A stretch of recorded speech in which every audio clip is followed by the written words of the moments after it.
नमस्कार साथियों, आप सभी का स्वागत है आपके अपने YouTube channel Kuchaman online classes पर। चतुर्थ श्रेणी कर्मचारी भर्ती आवेदन के बाद संशोधन 26 अप्रैल तक पूरे हो चुके हैं, लेकिन मैं यहां पर ना तो विद्यार्थियों की गलती मानूंगा ना किसी और की। आपको पता है 11-12 तारीख के आसपास जेल प्रेरी का अप्रैल में एग्जाम था और उसके बाद जेल प्रेरी वाले पहले अपनी तैयारी में थे और उनके पास 7 से 8 दिन का समय था, क्योंकि 19 अप्रैल फोरम डेट अंतिम थी। तो वो आवेदन करने आए और बोर्ड की जो वेबसाइट है उसमें आती है समस्या, सर्वर डाउन चलता है, ओटीपी की समस्या आती है, बच्चों के फॉर्म फिल नहीं होते हैं और बोर्ड ने बोल दिया कि आप बिना ओटीपी भी भर दो। लेकिन बच्चों में एक मानसिकता रहती है कि कहीं मेरा आवेदन लगे या ना लगे, उसकी सत्यापन नहीं हो पा रहा है। इसके बाद लगभग 3 दिन 16, 17 और 18 तारीख को पूरे दिन ओटीपी की समस्या रही, आवेदन नहीं हुए। फिर भी बोर्ड ने ना तो 2 दिन एग्जाम जो फोरम डेट है उसको बढ़ाया, सीधा कि 19 अप्रैल लास्ट है और लास्ट ही रहेगी। लगभग इस ओटीपी की समस्या से बच्चों की खुद की गलती मैं यहां पे नहीं मानूंगा, क्योंकि भाई 7 दिन पहले एग्जाम था, एग्जाम की तैयारी में थे और एग्जाम से छूटे आवेदन करने गए तो ओटीपी वाली समस्या। हां, बात है, बहुत सारे बच्चे बोलते हैं, मैं भी बोलता हूं कि आवेदन शुरू में कर देना चाहिए, जैसे ही शुरू हो उसी समय हमें आवेदन कर देना चाहिए। जैसे राजस्थान पुलिस के आवेदन आज से शुरू हैं और आप में से कोई भी अगर राजस्थान पुलिस की तैयारी कर रहा है तो पहले जाओ, पहले आवेदन करके आओ, फिर आप अपनी तैयारी है उसको सुचारू रूप से करो। दोस्तों, ब्रेकिंग न्यूज क्या है? ब्रेकिंग न्यूज चतुर्थ श्रेणी कर्मचारी आवेदन को लेकर, क्या रीओपन होंगे आवेदन या नहीं होंगे, इसी को लेकर कंप्लीट चर्चा यहां पर हम करने वाले हैं दोस्तों।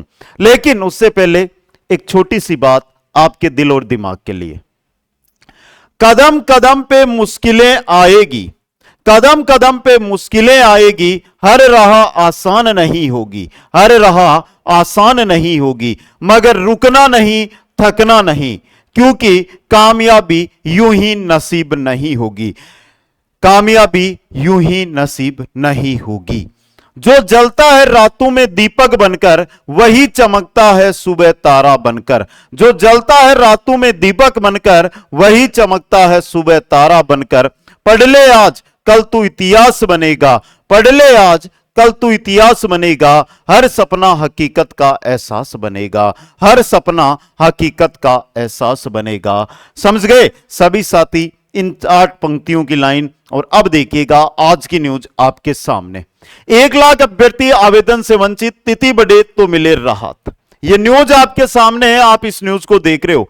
यह 1 लाख अभ्यर्थी खुद की वजह से नहीं, यह सिर्फ और सिर्फ मैं बोर्ड को जिम्मेदार इसको लेकर मानता हूं कि बोर्ड को भी पता है, बोर्ड के जो सचिव है, जो अध्यक्ष है, उन्होंने खुद ने ट्वीट किया था कि हां आवेदन कर रहे हो और फाइनल ओटीपी नहीं आ रहा है, तो वहां से बोर्ड को खुद को सोचना चाहिए था कि बच्चों को 2, 3, 4 दिन का एक्स्ट्रा समय दिया जाए, जिससे कोई भी वंचित ना रहे। दोस्तों, ईरा बोस ने कहा है करीब 1 लाख अभ्यर्थी की ओर से मांग की जा रही है, आवेदन के अंतिम दिनों में तकनीकी खामी के कारण अभ्यर्थी फॉर्म नहीं भर पाए। मुख्यमंत्री से इसे मांग करता हूं कि आवेदन तिथि को बढ़ाया जाए, नहीं तो आंदोलन किया जाएगा।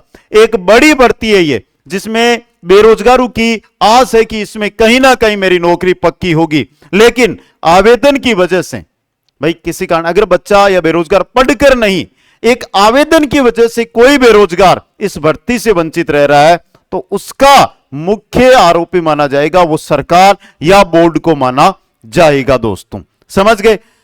सबसे बड़ी भर्ती है, 53,749 पद है और यहां से जो यह मांग उठी है, यह मांग कहीं ना कहीं देखो आवेदन में उत्साह भी दिखा था।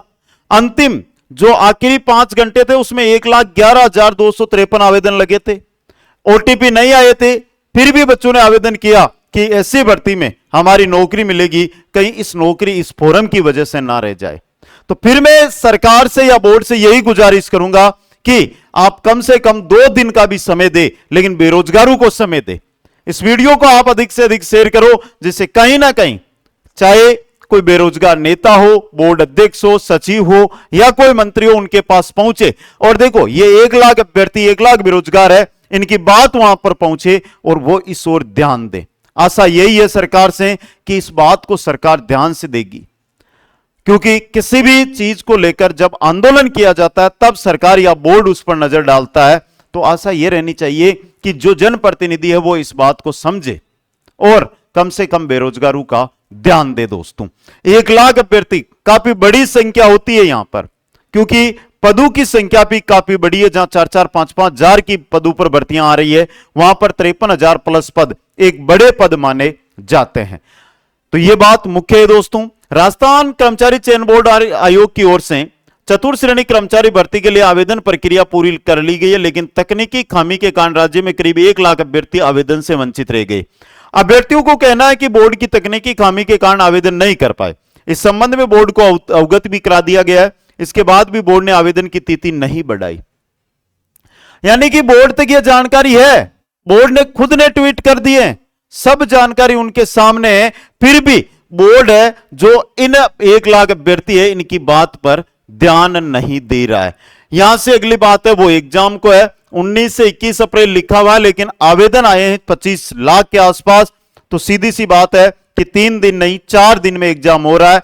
जो भी आज नहीं कल को एक बेरोजगार के साथ कुटाराघात रहेगा, जिस प्रकार का पशु परिचर एग्जाम में हमें देखने को मिला था। तो यहां पर भी बोर्ड को सोचना चाहिए, अगर 8 शिफ्ट में या 6 शिफ्ट में पेपर करवा रहे हो तो पहले तो या तो पेपर है वो समान लेवल का बनाओ, या समान लेवल का नहीं बना सकते हो तो 1 दिन के अंदर इस एग्जाम का आयोजन करो, तब जाकर बेरोजगारों के साथ फोरम में भी कुटाराघात, शिफ्टों में पेपर लेकर भी कुटाराघात, अलग अलग टाइप से कुटाराघात एक बेरोजगारों के साथ हो रहा है। दोस्तों समझ गए? तो यह इंपॉर्टेंट जानकारी और कुचामन ऑनलाइन क्लासेज परिवार पर आप सभी का स्वागत है। आशा करता हूं कि कुचामन ऑनलाइन क्लासेज ऐप के माध्यम से आप अपने भविष्य को कामयाब बनाएंगे। जो चतुर्थ श्रेणी है उसका न्यू लाइव बैच है वो ज्वाइन करेंगे, और यूट्यूब चैनल आपके सामने, अभी तक अगर आपने ज्वाइन नहीं किया है तो चैनल को सब्सक्राइब करें। जय हिंद, जय भारत, जय जय राजस्थान।